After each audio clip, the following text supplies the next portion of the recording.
Can you imagine supporting or being comfortable if a Muslim ever became president of the United States? I can say that, it's something that at some point could happen. We'll see. I mean, it's something that could happen.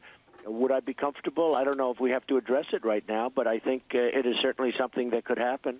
You said you'd had no problem putting a Muslim in your cabinet. Some people have said it already happened, frankly. Yeah, that's Donald Trump.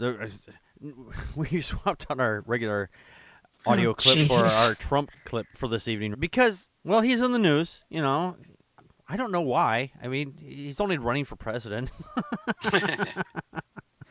This is a comedy movie, right? Yeah. And we're all the all-day suckers for the movie that paid to see it, unfortunately, or didn't pay to see it. I don't know which at this point.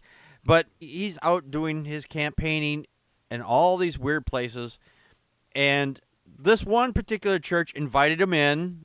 Why, I don't know. Maybe it's like, hey, we had the Trump rub-off, which I don't think I'd want to have anything of Trump's rubbing off on me or anywhere near me.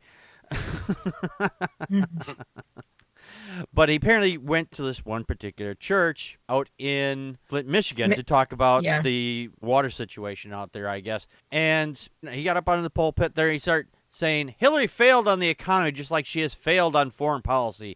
Everything she touched didn't work out. Nothing. And the reverend there, who's a lady, by the way, which kudos, you get the ladies get to believe and be in charge of all the bullshit out there just as much. But she actually had the ovaries. I'm not going to say balls because, that's where those are. She had the ovaries to say, hey, enough, stop, halt. I didn't bring you in here to talk about policy or anything like that. This is what we've outlined for you to talk about. It says and she handed out flyers to the news media saying, this is what we sent them, and this is what we wanted them to talk about. It says, Mr. Trump, we invited you here to thank us for what we've done in Flint, not to give a political speech. And the woman's name is Reverend Faith Timmons, and said that she walked on stage receiving a round of applause from the audience, saying that the fact that she actually did something that nobody else has been able to do, get Trump to shut up. Connie, your thoughts? Actually, this small church or big church in Flint, Michigan, donated a bunch of water because there's the water crisis in Flint, Michigan, and that is exactly what Trump was there for. And he was politicizing this whole shit. Yeah, he was making it about Hillary Clinton being this and that, and I listened to the video, and this awesome pastor, this black woman, she said, you know what, we asked you here to talk about the donation that we made, the promo we made for water. That's what you're here for. And he's like, oh, okay, but he is still trying, on regroup. Now, Trump has later gone on national TV and tried to say that, oh, she seemed kind of nervous and she seemed like she had an agenda, blah, blah, blah. But when I listened to the video again today before our show, the pastor is out there and telling her congregants, be respectful. This man is a nominee for the president. Don't be bashing him. She was out there correcting them, as I understood it. I was listening to it. And so I don't know, he was taking this opportunity to bash Hillary or whoever was the Democratic nominee, and he was just speaking out of the side of his mouth. Yeah. And you know what? For a Republican speaking out of both sides of his mouth? Oh, wait a minute. Get me off the planet because that never happens. Exactly. That's an improvement, I just happen to think it was some. If we were to make a video about it, I would think it would be Trump versus Medea. Oh, jeez. Epic rap battle, and I'm like, just lay into him. Yeah, I give better odds to Gizmo, your cat. Actually. Oh, I always give him better odds. Always. Tom, your thoughts? It's a toss up. One, I figure they invited him there to take advantage of his status. Mm-hmm. They want to get, figure they get Trump in there, then somebody's going to listen to them. Yeah. Or they brought him in knowing what he would do and figured, we're going to make him look like an asshole that he is. And when he starts doing what he's going to do, that we know what he's going to do, we're just going to jump all over him and point it out to everybody.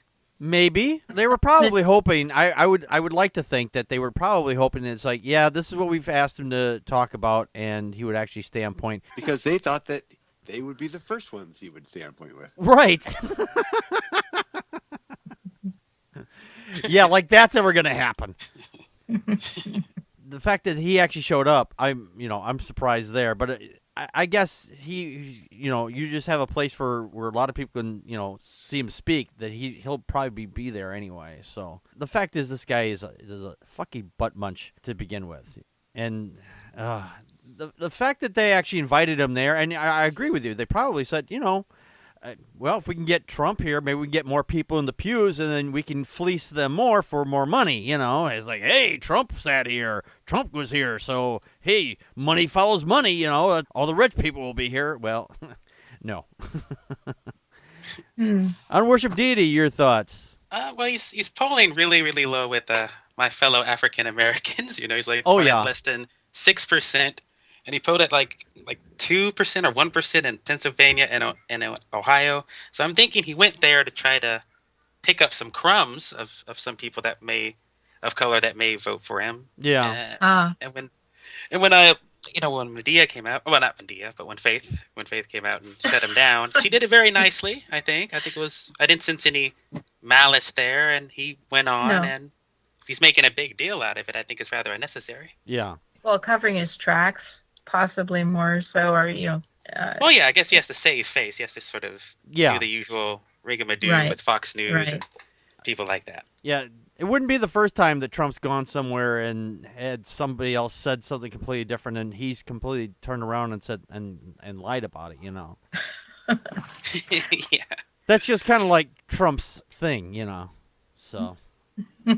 Lie is such an ugly word. Well, it fits. He's fibbing a lot. There we go. Yeah. It's a colorful truth. A colorful truth. It's an ugly word for an ugly man. A very orange man. Oh, yeah. Oompa loompa loompa. Yeah. I'm sorry. For Timothy Trump, I think that. All he needs to do is come out in brown and suspenders and some white gloves. I think that'd be the only way he would lose the election, is if he actually dressed like a Oompa Loompa and said, "Hi, I'm going to be your next president." And then I was like, okay. Yeah, I think maybe now they would finally get it. It's like, yeah, this guy's fucking nuts. Yeah, I don't think he could get. I don't think it's possible for him to become unelectable now. I don't know what he could possibly do besides walk around nude. I have no idea. Have you seen the statues that people? There's in one. New York? Yeah, the statue. Yeah, people been putting out this statue. He's Trump completely naked. He's big, fat, and it shows his tiny, tiny little penis. Yeah, see that. With his tiny little hands. And, very inspirational. How is this happening? Yeah, how did we get into this? How did we get this? Oh, yeah, we have Fox News. They're the ones that actually created this monster. They don't realize it, but they created this monster. Did you like this segment of Packard Pokes At? If you did, please click here on the video to see more from this show. Also, don't forget to hit the like button and subscribe to the show. You can find our second podcast, The Atheist, the Bible, and No Wardrobe, on iTunes, Stitcher, and Spreaker. Be sure to check those out.